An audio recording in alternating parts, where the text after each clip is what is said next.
గాక. ప్రియ దేవుని బిడ్డలారా, ప్రతి ఉదయకాలం ఈ దినం దేవుని వాగ్దానం చూస్తున్న ప్రియాంజి ప్రియ దేవుని బిడ్డలందరూ ప్రత్యేకమైన వందనాలు. దేవుని బిడ్డలారా, మీ అందరూ బాగున్నారా? ప్రతి ఉదయకాలం దేవుని నామాన్ని మహిమకరంగా మనందరం కూడా జీవిస్తూ ఉన్నాం, బ్రతుకుతూ ఉన్నాం, వాగ్దాన పూర్వకంగా మనం నడుస్తూ ఉన్నాం.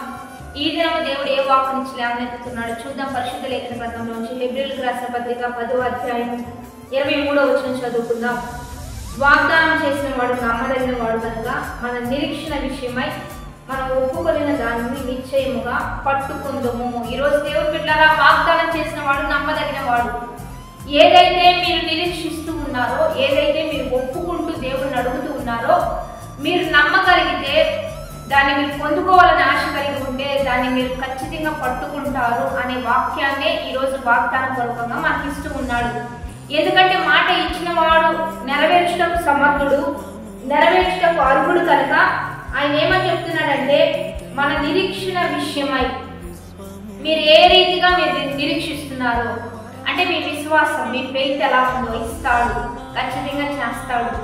దేవుడు తప్ప వేరొక ఆధారం లేదు అని పూర్తిగా దేవుడి మీద ఆధారపడడానికి నిర్ణయం తీసుకోవాలి ఈ సంవత్సరం.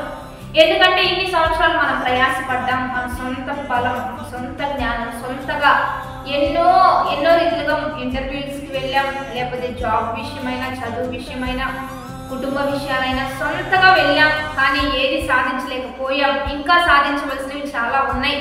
కానీ ఈ సంవత్సరం ఒక మంచి స్టెప్ ఏం తీసుకున్నామంటే, దేవా నా కుటుంబానికి ఒక యజమానులుగా మీరు ఉండాలా, ప్రతిదీ మీరు బయటపరచాలి, ప్రతిదీ మీరు తెలియచేయాలి అని దేవుణ్ణి అడుగుతూ, మీరు ఏదైతే ఒప్పుకుంటూ ఉన్నారో, అడుగుతున్నారో దాన్ని నిరీక్షించండి. దేవుడు ఇస్తాడు, చేస్తాడు, ఖచ్చితంగా సహాయం అందింది. దేవుడు ఏదైనా చేయగలరని నిరీక్షించండి. మీ నిరీక్షణ విషయమై మీరు ఏది కోరుకుంటున్నాడో అది నేను ఇస్తానని వాగ్దానం చేశాడు కనుక నిరీక్షణకు ఆధారం లేనప్పుడు అబ్రహాం నమ్మాడు. అబ్రహాంకు ముందు ఎటువంటి అబ్రహాం లేడు. అబ్రహాం నమ్మడానికి మనకంటే ముందు అబ్రహాం ఉన్నాడు, నోవాహు ఉన్నాడు, ఏలియా ఎలీషా ఉన్నారు, పౌలు పేతురు గారు ఉన్నారు, ప్రభువైన యేసుక్రీస్తు ఉన్నాడు. ఎన్నో అద్భుతాలు చేస్తున్నాడు, జరిగించబోతూ ఉన్నాడు. మనం నమ్మడంలో మనకి ఇబ్బంది ఏం లేదు కనుక నమ్ముదాం, బలంగా నమ్ముదాం. అబ్రహాం నిరీక్షించడానికి ఏ ఆధారం లేనప్పుడు నమ్మినప్పుడు మరి అబ్రహాం ఏ రీతిగా దేవుడు దీవించాడో, మనం కూడా ఎన్నో ఆధారాలు మనకుంటూ ఉండగా మనం కూడా నిరీక్షిద్దాం. దేవుడు చేయగలడు, ఇవ్వగలడని.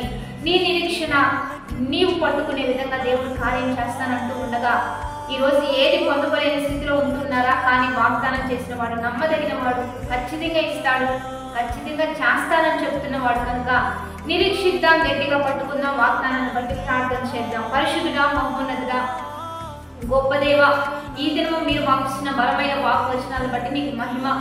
ఎంతమంది వాగ్దానం చూస్తున్నారో వారందరూ నీవు చేయగలవని నిన్ను గట్టిగా నమ్మునట్లుగా వారి నిరీక్షణ, వారి విశ్వాసం, వారి ఆశ, ఆలోచన బలపరిచి, స్థిరపరిచి, గొప్ప చేసి ప్రతిదీ వారు పొందుకోలేనట్లుగా మీరే సహాయం చేయమని, ఈ నూతన సంవత్సరంలో నూతన దీవెనలు, నూతన వాగ్దానాలు, నూతన కృపలు కుమ్మరించమని ప్రభువైన యేసుక్రీస్తు నామం పేరట అడిగి వేడుకొని ప్రార్థిస్తూ ఉన్నాము గొప్ప తండ్రి. ఆమేన్. మంచిగా లైక్, షేర్, కామెంట్ చేయడం మర్చిపోవద్దు. 10-20 మందికి షేర్ చేస్తూ దైవికంగా సిద్ధపడదాం. Have a blessed day.